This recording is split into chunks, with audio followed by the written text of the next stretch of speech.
എല്ലാവർക്കും എൻ്റെ സ്നേഹം നിറഞ്ഞ നമസ്കാരങ്ങൾ. ഇന്ന് നമ്മൾ ഇന്നത്തെ വീഡിയോയിൽ നമ്മളൊരു പുതിയ ആംഗിളിലാണ് നമ്മുടെ ജീവിതത്തിനെ ഒരു പുതിയ കണ്ണോട്ടത്തിലാണ് നമ്മൾ നോക്കാൻ പോകുന്നത്. അതായത് നമ്മുടെ ജീവിതത്തിൽ ഡെയിലി ലൈഫിൽ എങ്ങനെ ഈ വിറ്റ്നസ് മോഡ് അല്ലെങ്കിൽ വിറ്റ്നസിങ് മോഡ്, അതായത് സാക്ഷി മോഡിൽ ഈ night mode, day mode, airplane mode, silent mode എന്നൊക്കെ പറയുന്നില്ലേ, അതുപോലെ ഈ സാക്ഷി മോഡിൽ എങ്ങനെ നമ്മുടെ ജീവിതത്തിനെ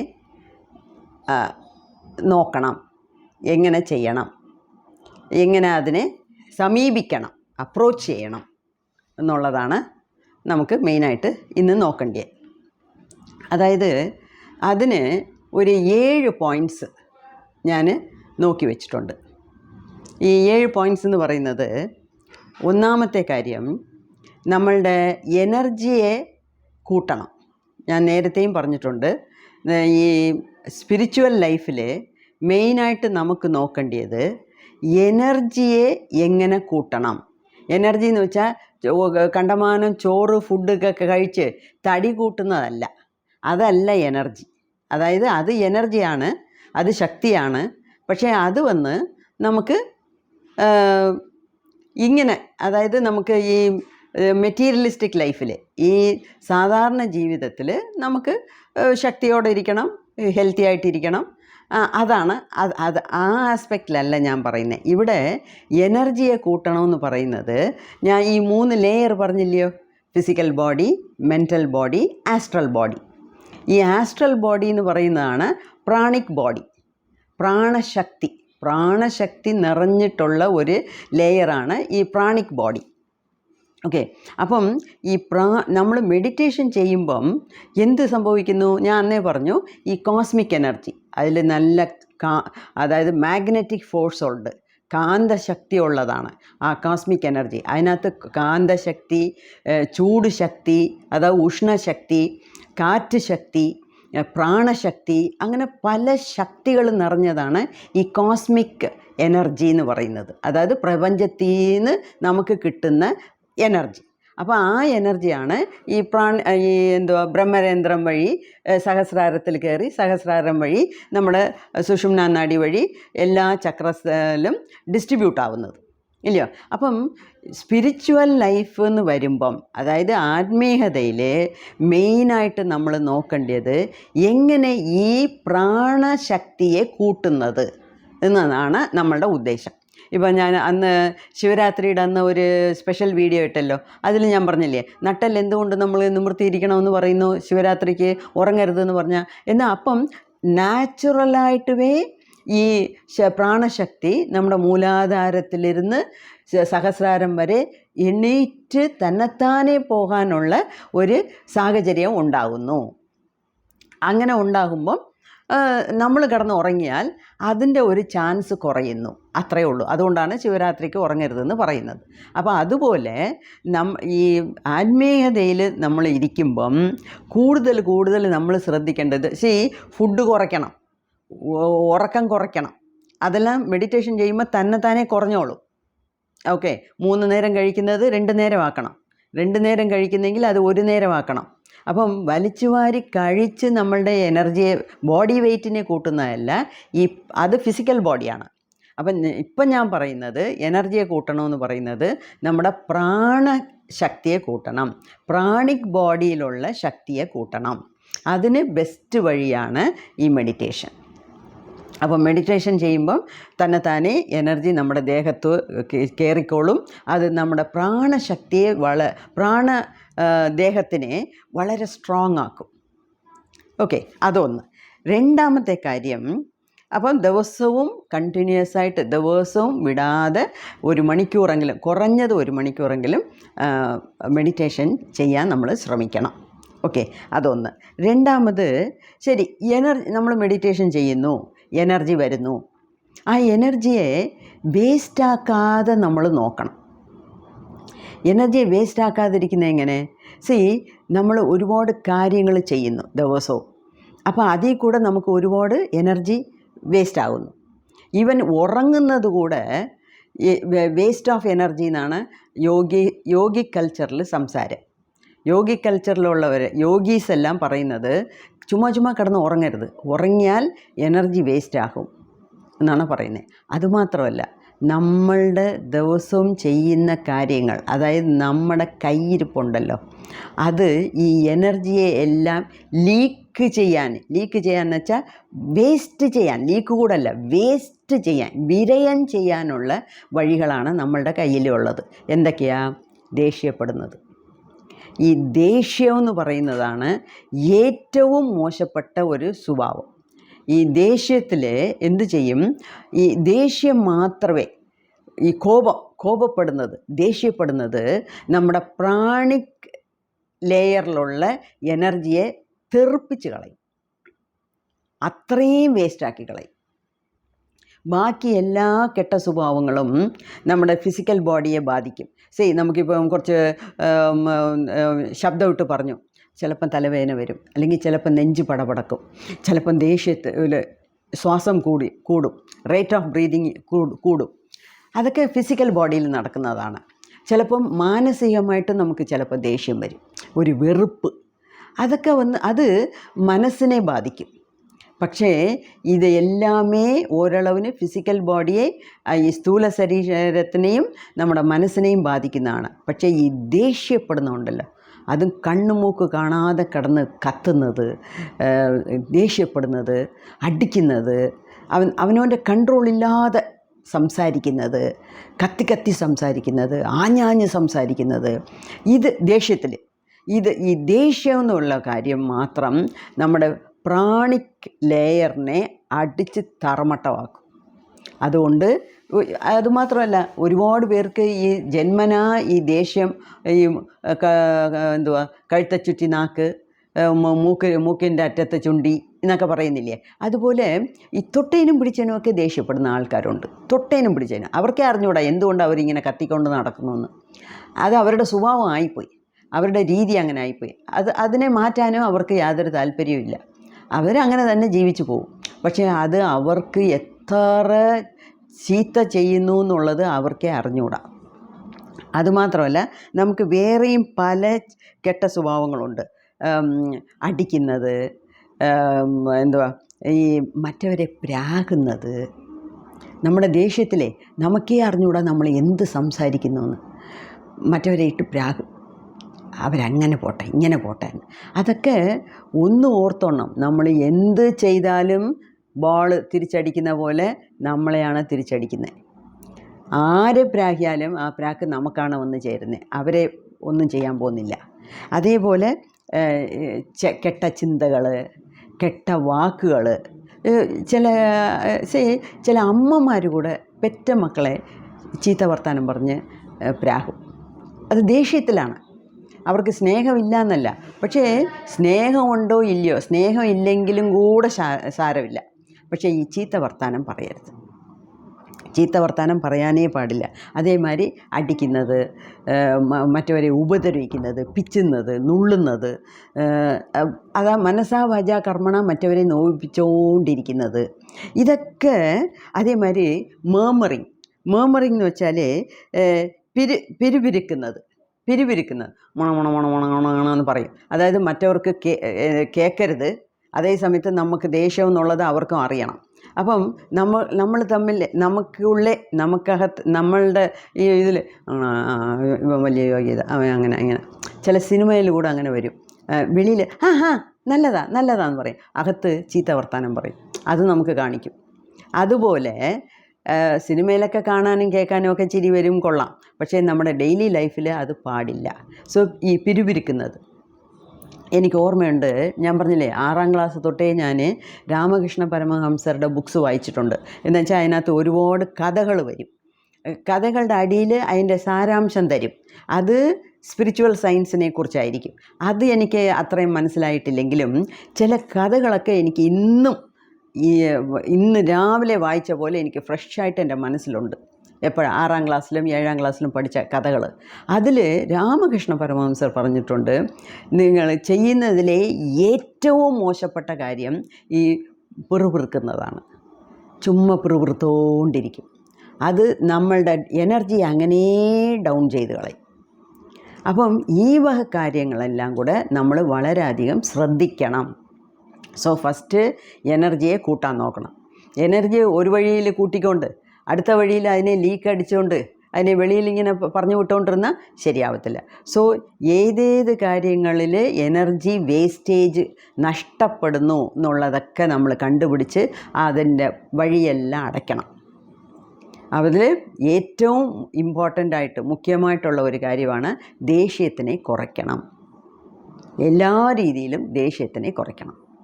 പിന്നെ മൂന്നാമത്തെ കാര്യം, അപ്പം ഈ പഴുതെല്ലാം അടച്ചടച്ച് വരുന്നുണ്ട്, അതായത് ലീക്കേജ് എല്ലാം അടച്ചടച്ച് വരുന്നുണ്ട്.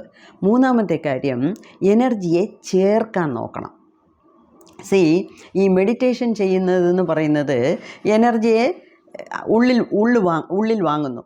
അത് ഇപ്പോൾ നമുക്കിപ്പോൾ ഒരു 5,000 rupees പെർ മന്ത് വെച്ച് ഒരു 5 വർഷത്തേക്ക് നമ്മൾ ഒരു പോസ്റ്റ് ഓഫീസിൽ RD തുടങ്ങുന്നു എന്ന് വെച്ചോണം. അപ്പോൾ മാസം നമ്മൾ 5,000 ഇടുമ്പം ഈ 5 വർഷം കഴിയുമ്പോഴത്തേക്ക് 12×5 60 മാസത്തിന് എത്ര പൈസ കിട്ടും? അതിന് ഇൻട്രസ്റ്റ്, അതിന് വട്ടിയും കിട്ടും. അപ്പം പലിശ, വട്ടി എന്ന് വെച്ചാൽ പലിശ. അപ്പോൾ അതിൻ്റെ പലിശയും കൂടെ കിട്ടും. അതുപോലെ നമ്മൾ ഇട്ടിട്ട് വയ്ക്കുന്നതല്ലേ നമുക്ക് സേവിങ്സ് ആയിട്ട് വരുന്നത്. അപ്പോൾ അതുപോലെയാണ് മെഡിറ്റേഷൻ. ദിവസവും മെഡിറ്റേഷൻ ചെയ്യുമ്പം നമ്മൾ കുറേശ്ശെ നമ്മുടെ സേവിങ്സ് അക്കൗണ്ടിൽ കുറേശ്ശെ പൈസ ഇട്ട് വയ്ക്കുന്ന പോലെ നമ്മളുടെ പ്രാണിക് ദേഹത്ത് എനർജിയെ ചേർത്ത് വയ്ക്കുക. അപ്പോൾ ഈ ചേർത്താൽ മാത്രം പോരാ, അതിനെ വേസ്റ്റാക്കാതെയും നോക്കണം. അതുമാത്രമല്ല, അതിനെ ചേർത്ത് വയ്ക്കാൻ നോക്കണം. SB അക്കൗണ്ടിൽ ഇട്ടിട്ട് നമ്മൾ ചേർത്ത് വയ്ക്കുന്ന പോലെ ചേർത്ത് വയ്ക്കാൻ നോക്കണം. അപ്പം എനർജിയെ വേസ്റ്റും ആക്കരുത്, ചേർത്തും വയ്ക്കണം. ഈ വേസ്റ്റ് ആക്കുന്നതിനെ വഴി നമ്മളിപ്പം കണ്ടു. ചേർത്ത് വയ്ക്കുന്നത് എങ്ങനെയാണെന്ന് വെച്ചാൽ 2 കാര്യം: സൈലൻസ്, മൗനം. എപ്പം നമ്മൾ മൗനം പാലിക്കുന്നോ അപ്പോഴൊക്കെ നമുക്ക് എനർജി ചേർത്ത് വയ്ക്കുവാണ്, SB അക്കൗണ്ടിൽ നമ്മൾ ഇട്ട് വയ്ക്കുവാണ് എന്ന അർത്ഥം. അതുമാത്രമല്ല, മൈൻഡ്ഫുൾനെസ്. നമ്മൾ എന്ത് കാര്യം ചെയ്താലും മൈൻഡ്ഫുൾനെസ്സോടെ ഇരിക്കണം. മൈൻഡ്ഫുൾനെസ് എന്ന് വെച്ചാൽ എന്തുവാ?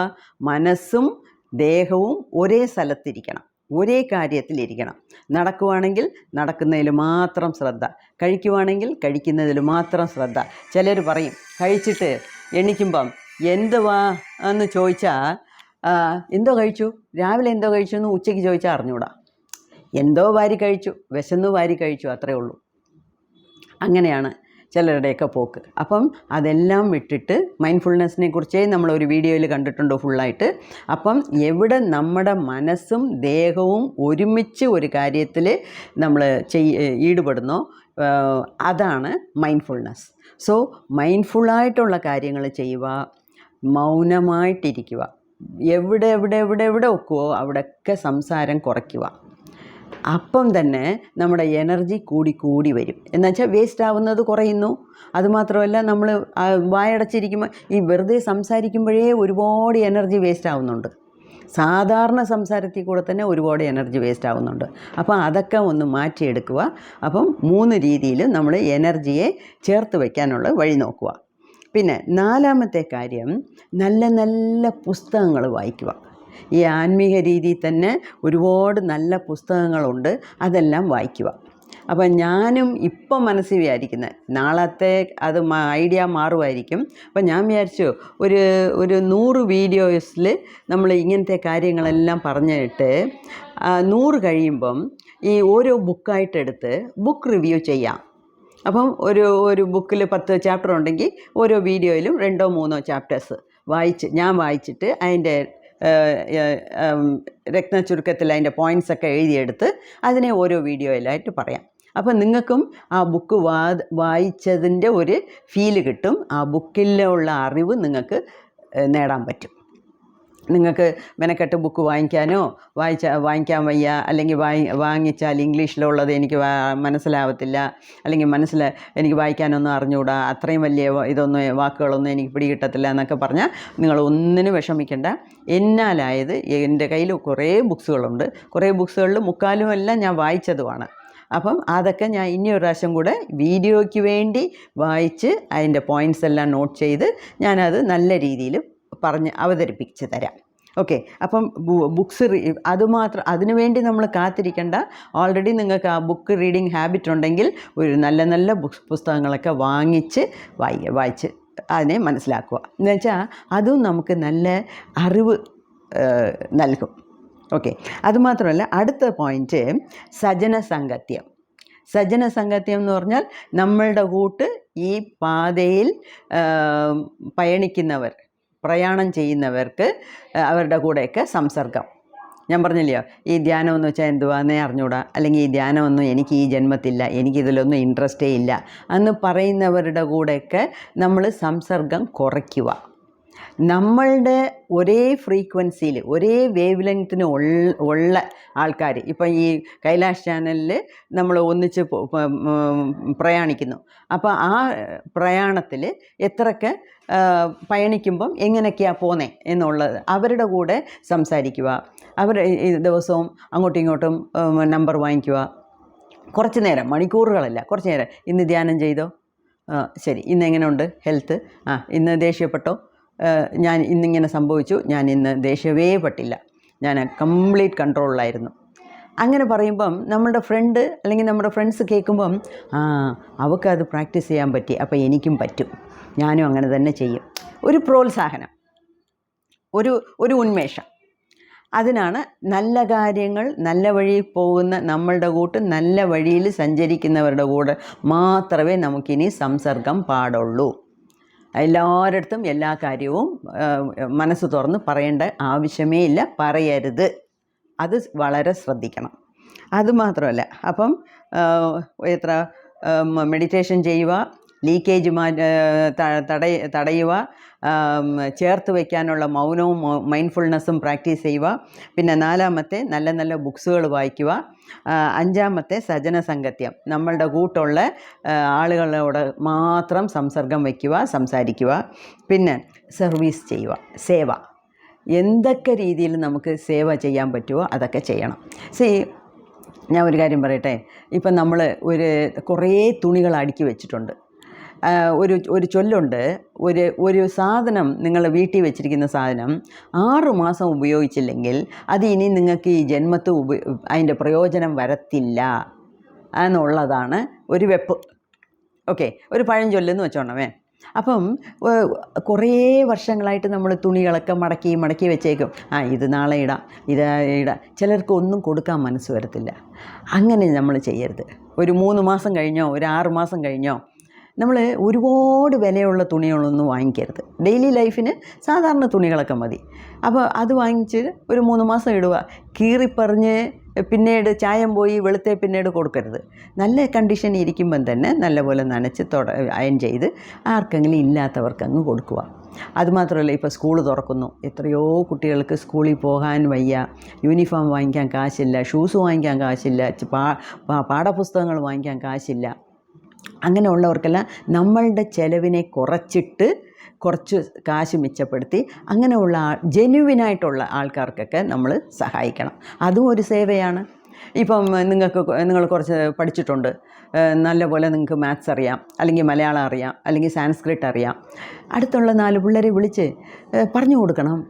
പറഞ്ഞു കൊടുത്തിട്ട് ഒരു 100 രൂപ വാങ്ങിക്കണമെന്നുണ്ടെങ്കിൽ 50 രൂപ വാങ്ങിക്കണം. 50 രൂപ വാങ്ങിക്കുന്നതിൽ തെറ്റില്ല. എന്ന് വെച്ചാൽ നമ്മൾ ലൈറ്റും കറണ്ടും ഫാനും ഒക്കെ ഇട്ടുകൊണ്ടായിരിക്കും നമ്മൾ പറഞ്ഞു കൊടുക്കുന്നത്. നമ്മളുടെ സമയം ചിലവിടുന്നു, അപ്പോൾ നമ്മുടെ എനർജി വേസ്റ്റ് ആകുന്നു. അതിനൊക്കെ ഒരു 50 രൂപ വാങ്ങിക്കാം. 100 രൂപ ഫീസ് വാങ്ങിക്കണമെന്നുള്ള സ്ഥലത്ത് 50 രൂപ വാങ്ങിക്കാം. അങ്ങനെ, അല്ലെങ്കിൽ 100 രൂപ തരാൻ ഒക്കുന്നവരടുത്ത് 100 രൂപ വാങ്ങിച്ചിട്ട് ഒരു 50 രൂപ മാറ്റി വയ്ക്കുക. ഇതുമാതിരി ഒന്നുമില്ലാത്ത പിള്ളേർക്ക് അല്ലെങ്കിൽ അനാഥാശ്രമത്തിലേക്ക് നമുക്ക് മാസം ഇത്രയെന്ന് ചിലവിന് കൊടുക്കാം. നമ്മളാലായ എന്തെങ്കിലും ഒരു രീതിയിൽ സേവ ചെയ്യണം. ഇപ്പോൾ റോഡിൽ കണ്ണ് കാണാത്തവർ പോന്നു, ഇങ്ങനെ തട്ടി കമ്പും വെച്ച് പോന്നു, അവരെ ക്രോസ് ചെയ്യാൻ നമുക്ക് സഹായിക്കാം. ചെറിയ ചെറിയ കാര്യങ്ങൾ പോലും അത് നമ്മുടെ സേവയിൽ ഉൾപ്പെടുന്നതാണ്. അതുകൊണ്ട് അത് നമുക്ക് ചെയ്യാം. അപ്പോൾ അതൊരു കാര്യം ചെയ്യണം. പിന്നെ ഇതിന് പുറമേ ഞാൻ പറയാൻ വന്നത് ഈ സാക്ഷി മോഡ് എന്ന് പറയുന്നത് അതാണ് ഏറ്റവും വലിയ ഒരു കാര്യം. അതായത് നമ്മുടെ ജീവിതത്തിൽ ഒരുപാട് അപ്സ് ആൻഡ് ഡൗൺസ് കാണും. അപ്സ് ആൻഡ് ഡൗൺസ് എന്ന് വെച്ചാൽ എന്തുവാ? അപ്പ് എന്ന് വെച്ചാൽ നമ്മൾ ഹാപ്പി ആയിരിക്കും. ചില ദിവസം വളരെ ഒരുമാതിരി സാഡായിരിക്കും. സാഡെന്ന് വെച്ചാൽ ഏതോ ഒരു ദുഃഖം, ഒന്നും ദുഃഖിക്കേണ്ട രീതിയിൽ ഒന്നും സംഭവിച്ചിരിക്കത്തില്ല. പക്ഷെ നമുക്കേ അറിയാതെ ഒരു ഡൾനെസ്, ദുഃഖമൊന്നുമല്ല, ഒരു ഡൾനെസ്. ഇന്നൊന്നും ചെയ്യാൻ തോന്നുന്നില്ല, ഇന്ന് എണീക്കാനേ തോന്നുന്നില്ല. ചില ദിവസമുണ്ട്, എന്തിനെ പിടിച്ച് മുഴുങ്ങാം, എന്ത് ചെയ്യാം എന്നുള്ള ഒരു ഉന്മേഷത്തോടെ ആയിരിക്കും. അപ്പം ഇതൊക്കെ സ്വാഭാവികമാണ്. അതിന് പല കാരണങ്ങളുണ്ട്. നമ്മൾ ചെയ്ത കർമ്മ, നമ്മൾ കഴിച്ച ഫുഡ്, നമ്മൾ അതിൻ്റെ തലേ ദിവസം ചെയ്തിരിക്കുന്ന ജോലി, എത്ര മണിക്ക് കിടക്കാൻ പോയി, ഏത് ഭാവത്തിലാണ് കിടന്നത്, ദേഷ്യത്തിലാണോ കിടന്നത്, വെറുപ്പിലാണോ കിടന്നത്, അല്ലെങ്കിൽ ഏതെങ്കിലും ഒരു ഡെത്ത് നടന്നു കാണും, അതിനെക്കുറിച്ച് ചിന്തിച്ചുകൊണ്ട് നമ്മൾ കിടന്ന് കാണും. അപ്പോൾ അടുത്ത ദിവസം നമുക്ക് എവിടുന്ന് ഉന്മേഷം വരാനാ? ഡള്ളായിട്ട് തന്നെ ഇരിക്കും. പിന്നെ അതുമാത്രമല്ല, നമുക്ക് ഒരുപാട് ചാലഞ്ചസ് ഉണ്ട്. ചാലഞ്ചസ് എന്ന് വെച്ചാൽ എന്തോ പറയാനാ അതിന്? അതായത് ഫൈനാൻഷ്യലായിട്ട് ചിലപ്പം കാശിൻ്റെ ബുദ്ധിമുട്ട്. ചാലഞ്ചസ് എന്ന് വെച്ചാൽ ബുദ്ധിമുട്ട്, കാശിൻ്റെ ബുദ്ധിമുട്ടായിരിക്കും. ചിലപ്പം നമ്മൾ സ്നേഹിക്കുന്നവർ നമ്മൾക്ക് സ്നേഹം തരാതെ ഒരുമാതിരി വർത്തമാനം പറയും. അല്ലെങ്കിൽ റിലേഷൻഷിപ്പിൽ ഭാര്യയും ഭർത്താവിൻ്റെ ഇടയിൽ, അല്ലെങ്കിൽ അമ്മയ്ക്കും മോക്കും, അമ്മയ്ക്കും മരുമോക്കും, എങ്ങനെ വേണമെങ്കിലും ഇരിക്കാം. അല്ലെങ്കിൽ ഓഫീസിൽ ജോലി ചെയ്യുന്ന ബോസിന് നമുക്കും, അല്ലെങ്കിൽ നമ്മുടെ തൊട്ടടുത്തിരിക്കുന്ന സീറ്റിലുള്ള ആളായിരിക്കും. ഒരുപാട് ഈ റിലേഷൻഷിപ്പിൽ തന്നെ നമുക്ക് ഒരു തൃപ്തികരമായിട്ടില്ലാതിരിക്കും. കാശിൻ്റെ ബുദ്ധിമുട്ട്, റിലേഷൻഷിപ്പിൻ്റെ ബുദ്ധിമുട്ട്, ചിലപ്പോൾ ഹെൽത്ത് ഇഷ്യൂസ്. നമുക്ക് തന്നെ ഹെൽത്ത് ഇഷ്യൂ വരണമെന്നില്ല. നമ്മുടെ വീട്ടിൽ നമ്മുടെ കുഞ്ഞുങ്ങൾക്ക് എന്തെങ്കിലും ഹെൽത്ത് ഇഷ്യൂ വന്നാലും മതി, നമ്മൾ ഡൗൺ ആകും. അപ്പം ഈ അപ്പ് ആൻഡ് ഡൗൺ എന്ന് പറയുന്നത്, ഈ കയറ്റ ഇറക്കം എന്ന് പറയുന്നത് വളരെ സ്വാഭാവികമാണ്. അപ്പം ഈ ചേഞ്ചസ്, മാറ്റങ്ങൾ വന്നുകൊണ്ടിരിക്കും. അത് മാറ്റങ്ങൾ വരുന്നത് സഹജമാണ് എന്നുള്ള കാര്യം നമ്മൾ ആദ്യം മനസ്സിലാക്കണം. മാറ്റങ്ങൾ വരും. ഇംഗ്ലീഷിലൊരു ചൊല്ലുണ്ട്, change is the only thing which doesn't change. ആദ്യമായിട്ട് ഞാനിത് വായിച്ചപ്പം ഞാൻ വിചാരിച്ചു, ഇതെന്തുവാ ഇത്? എനിക്ക് പിടികിട്ടില്ല. എത്രയോ വർഷത്തിന് മുമ്പേ വായിച്ചതായത്. Change is the only thing which doesn't change. അതെന്തുവാ? അപ്പം ചേഞ്ച് എന്ന് പറഞ്ഞാൽ ഒരു മാറ്റം. ഈ മാറ്റം എന്ന് പറയുന്നത് സ്വാഭാവികമാണ്. അപ്പം ചിലപ്പം നല്ലത് വരും, ചിലപ്പം നമ്മുടെ ജീവിതത്തിൽ ചീത്ത ഉണ്ടാകും. ചിലപ്പം നമ്മൾ ഇഷ്ടപ്പെട്ടത് നടക്കും, ചിലപ്പം ഇഷ്ടപ്പെടാതെ നടക്കും. അതാണ് ഈ അപ്സ് ആൻഡ് ഡൗൺസ് എന്ന് പറയുന്നത്. അപ്പം ഈ നല്ലതും ചീത്തയും ഈ രായും പകലും പോലെ മാറി മാറി വരും. അപ്പം ഇതൊക്കെ എല്ലാവരുടെ ജീവിതത്തിലും ഉള്ളതാണ്. നമുക്ക് മാത്രമല്ല, എല്ലാവർക്കും ഇങ്ങനെയൊക്കെ ഉണ്ട് എന്നുള്ള ഒരു കാര്യം മനസ്സിലാക്കിയാൽ അതിൽ നമ്മൾ ഒരുപാട് അളവിന് മീറി അതിൽ ഇൻവോൾവ് ആകാതെ 50-50 റൂൾ, താമരയിലെ വെള്ളം പോലെ അങ്ങനെ അതിൽ പെട്ടും പെടാതെയും നമ്മൾ നടക്കുന്നതെല്ലാം ഇങ്ങനെ കണ്ടുകൊണ്ടിരിക്കുക. അതിൻ്റെ പേരാണ് വിറ്റ്നസ് മോഡ്. ഈ വിറ്റ്നസ് എന്ന് വെച്ചാൽ എന്തുവാ? നമ്മളൊരു പത്രത്തിൽ സൈൻ ചെയ്യുന്നു, 2 വിറ്റ്നസ് കൊണ്ടുപോകാന്ന് വെച്ചാൽ എന്തുവാ? നമ്മൾ സൈൻ ചെയ്യുന്നത് അവർ കണ്ടു എന്ന് അവർ സൈൻ ചെയ്യും. അതാണ് വിറ്റ്നസ്. അപ്പം സാക്ഷി കൈയെഴുത്തിട് എന്ന് പറയുന്നില്ലേ, അതുപോലെ. അപ്പം ഈ വിറ്റ്നസ് മോഡ് എന്ന് പറഞ്ഞാൽ നമ്മൾ വെറുതെ നമ്മുടെ ജീവിതത്തിനെ നോക്കിക്കൊണ്ടിരിക്കുക എന്ന് വെച്ചാൽ എന്തുവാ? കണ്ണും മിഴിച്ച് നോക്കുന്നതല്ല. ഓക്കെ, ഇന്നലെ നമ്മൾ അങ്ങനെ ഫീൽ ചെയ്തു, ഇന്നലെ ഹാപ്പി ആയിരുന്നു, ഇന്നെന്തോ ഒരു ഡൾനെസ്, സാരമില്ല, നാളെ വരുന്നിടത്ത് വെച്ച് കാണാം എന്ന് നമ്മൾ മനസ്സ് ഉടഞ്ഞു പോകാതെ, നമ്മുടെ ധൈര്യത്തിനെ വിട്ടുകളയാതെ എന്നും ഒരുപോലെ ഇരിക്കാൻ പഠിക്കണം. അപ്പം ഇത് നല്ലതും ചീത്തയും രായും പകലും പോലെ മാറി മാറി വരും എന്നുള്ള ഒരു അണ്ടർസ്റ്റാൻഡിങ്, ഒരു അതിനെ മനസ്സിലാക്കാനുള്ള കഴിവുണ്ടെങ്കിലേ മതി. നമ്മൾ ഒരുപാട് അതിനകത്ത് കിടന്ന് ഇൻവോൾവ് ആകാതെ ദൂരെ ഇരുന്ന് സാക്ഷിയായിട്ടിരിക്കുക. ഓക്കെ, കഴിഞ്ഞ മാസം എൻ്റെ കയ്യിൽ കുറച്ച് പൈസ ഉണ്ടായിരുന്നു. ഈ മാസം ഒന്നുമില്ല. തീയതി 15 ആവുന്നുള്ളൂ. പൈസയെല്ലാം തീർന്നു. എവിടെ പോയി എന്ന് അറിഞ്ഞൂടാ. ഇനിയുള്ള 15 ദിവസം ഞാൻ എന്ത് ചെയ്യും? സാരമില്ല, എങ്ങനെയെങ്കിലുമൊക്കെ നമുക്ക് അഡ്ജസ്റ്റ് ചെയ്യാം എന്ന് നമ്മൾ കയ്യിൽ ഒരുപാട് പൈസ വരുന്ന സമയത്ത് നെഹളിക്കാതെ, ആഹ്ലാദിക്കാതെ, പൈസ ഇല്ലാത്ത സമയത്ത് അളവിന് മീറി ദുഃഖിക്കാതെ, രണ്ടിനെയും ശരിസമമായിട്ട് നോക്കണം. അതാണ് ഈ വിറ്റ്നസ് മോഡ്. അപ്പം നമ്മൾ സന്തോഷമായിരുന്നാലും ശരി, ദുഃഖിച്ചിരുന്നാലും ശരി, ഹെൽത്തി ആയിരുന്നാലും ശരി, അൺഹെൽത്തി ആയിരുന്നാലും ശരി, എന്തോ ഈ ഹെൽത്ത് ഇഷ്യൂസ് വരുന്നതെല്ലാം നമ്മുടെ കർമ്മഫലമാണ്. ഹെൽത്ത് ഇഷ്യൂസ് എന്ന് പറയുന്നതെല്ലാം നമ്മുടെ നെഗറ്റീവ് കർമ്മനെ കഴിക്കുന്ന ഒരു വഴിയാണ്. അപ്പം ഹെൽത്ത് ഇഷ്യൂസ് വരുമ്പോൾ സമാധാനപ്പെടുക, വേവലാതിപ്പെടാതെ സമാധാനപ്പെട്ട് അങ്ങ് മിണ്ടാതിരിക്കുക. അതാണ് ഈ വിറ്റ്നസ് മോഡ്. അപ്പോൾ ഇനിയുള്ള ദിവസങ്ങളിൽ ഈ വീഡിയോ കേട്ട് ഇന്ന് തൊട്ട് നമ്മൾ ഇനിയുള്ള ദിവസങ്ങളിലൊക്കെ ഈ 5-6 പോയിൻറ്റ് എന്ന് നമ്മൾ പ്രാക്ടീസ് ചെയ്യാൻ നോക്കുക. വിറ്റ്നസ് മോഡിൽ ഇരിക്കുക. ഈ വിറ്റ്നസ് മോഡ് എന്ന് പറയുന്നത് വിറ്റ്നസ് കോൺഷ്യസ്നെസ് എന്ന് പറഞ്ഞാൽ നമ്മൾ വെറുതെ സാക്ഷിയായിട്ടിരിക്കുക, സാക്ഷിഭാവത്തിൽ ഇരിക്കുക. അതാണ് നമുക്ക് വേണ്ടിയത്. ഓക്കെ, അപ്പോൾ ഇത് കുറേശ്ശെ പ്രാക്ടീസ് ചെയ്തുകൊണ്ടിരിക്കണം. ഓക്കെ, എല്ലാ ദിവസവും ഇതെല്ലാം മനസ്സിൽ വെച്ച് കുറേശ്ശെ പ്രാക്ടീസ് ചെയ്യണം. ഓക്കെ, നന്ദി, നമസ്കാരം.